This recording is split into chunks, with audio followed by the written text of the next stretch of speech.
Hello, welcome to the self-learning podcast by Dr. Sushma Singh. Let us start discussion on Unit 9, Partnership among different levels of government, local authorities and special purpose agencies. And we are continuing agriculture sector, and the topic is agricultural sustainability. In India, the resources are mainly mobilized for the allocation to different sectors such as agriculture, industry, infrastructure, etc. Here, a special emphasis is made of agricultural sustainability and its major issues and strategies.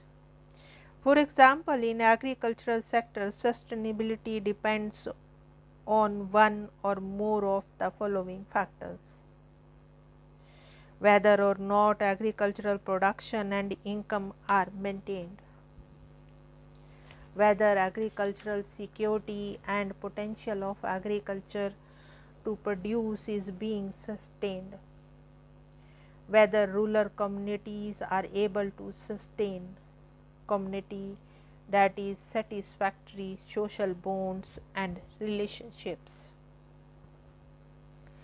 The trends in agriculture, its implications for sustainability and the environment among the third world countries, especially India, show an alarming situation as its future requirements of production are more.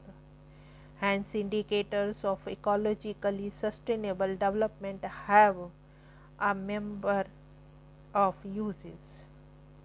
They are summarized as: early warning system of ecological collapses, promotion of intergenerational equality, farm planning for long-term productivity, regional and national planning, heightening community awareness of environmental issues, promotion of land care practices, evaluation of new technologies, and international monitoring obligations.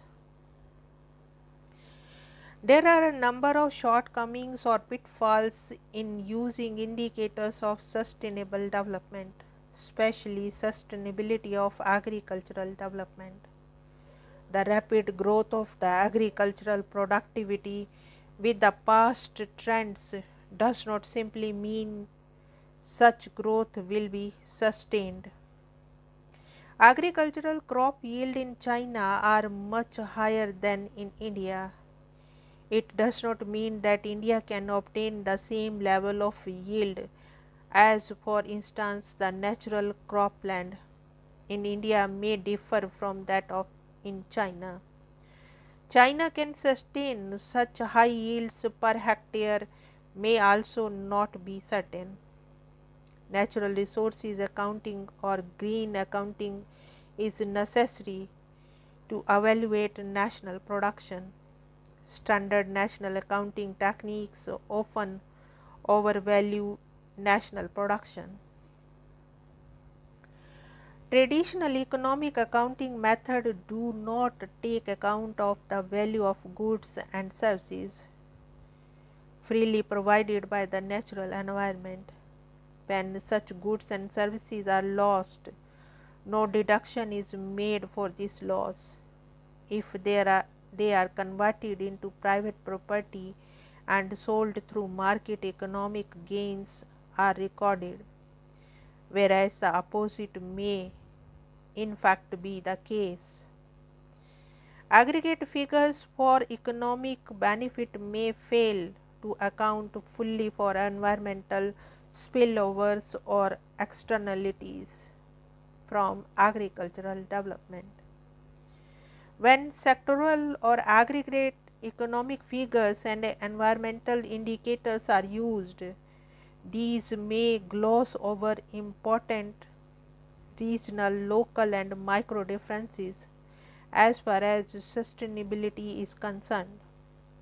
In general, it is not enough to rely just on broad indicators of sustainability. Now let us move to the next point, major issues. Though the aggregate figures of agricultural production and yield are appealing, there are some sustainability problems at micro level that are apparent from village and localized studies carried out in India as well as Australia. The studies reveal that they provide experience to the villagers as a result of introduction of new technology and hence economic value of natural resources and also cause environmental loss. However, agricultural growth provides almost on an average 50% increase in current income. The environmental or natural resource loss of villagers means less opportunities for them to collect firewood for fuel, collect wild resources of food and medicine, building material, and in many cases entail reduced access to water. Thus, the economic welfare of the poor villagers has been adversely affected by the environmental change. There is an uneven share in the benefit of agricultural development. Green revolution has little impact on dry land and upland agriculture. Tribal with their marginal agricultural land are also put into considerable economic pressure due to impacts of industrialization, extension of mining operations, building of dams, the cutting down of forests, etc. Besides the presence of growing population. Ramakrishnan emphasizes that traditional agricultural system can be surprisingly efficient and sustainable. Land degradation due to the waterlogging and salting of soil from irrigation, clearance of vegetation from dry land, soil erosion, use of fertilizers and pesticides, failing of underground water tables, etc., reduce agricultural productivity and land sustainability. In addition, failing genetic diversity could eventually prove to be a barrier to sustaining agricultural production. The global climatic change due to the global warming, sea level rise, etc., leads to severe drought and flood situations, which are also quite detrimental to production and sustainability. Now, the next point is land use and sustainability strategies and choice of techniques. Types of agricultural techniques adopted and forms of land use in agriculture are of considerable significance for the sustainability of agricultural production. Modern agricultural techniques, according to Conway, result in less sustainability of agricultural productivity than traditional techniques, even though the yields from the former may initially be higher than the latter. At lower price, the more sustainable traditional technique may become quite uneconomic, forcing relevant users to adopt the unsustainable modern technique, eventually looking the whole industry into their use. Changing land use may not only result from declines in the natural productivity of land, but from changing economic opportunities for its use and changes in knowledge about its possible use. The FAO, in conjunction with a number of other organizations, has developed a framework for evolution of sustainable land management, which takes account of a range of factors likely to affect the extent to which a particular system of land management is sustained. Now let us move to the next point, structural adjustments, strategies and agricultural sustainability. The emphasis of structural adjustment policies in India is favored by the IMF and World Bank.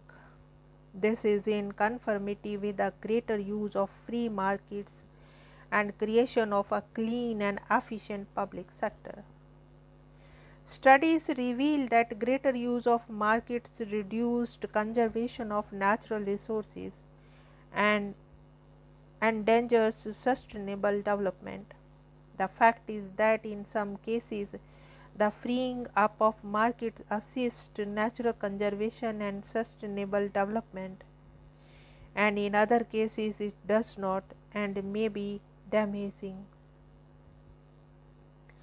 Conservation may be assisted by elimination of subsidies on artificial fertilizers, pesticides, clearing of vegetation, and use of irrigation water. But other types of free market changes can adversely affect it. Though the World Bank and IMF have enlarged their enhanced structural adjustment facility, they are unlikely to solve the basic economic problem soon. It is also not obvious that they will result in sustainable agriculture, even though some improvement may occur. Now let us move to the next point, institutional support. Sustainable development globally, regionally compel the desire against the perspective, speculations of changes in population and the subsequent requirements to meet the demand of people. It is clear that the countries like India will experience a number of problems as far as sustainability of their agricultural production is concerned. Increasing globalization, the information revolution and technology change, growing political participation, a quick deteriorating natural environment, and fast changing demography all pose challenges to the world, especially countries in Asia. Determined and disciplined governments and mature societies are required to respond to these challenges.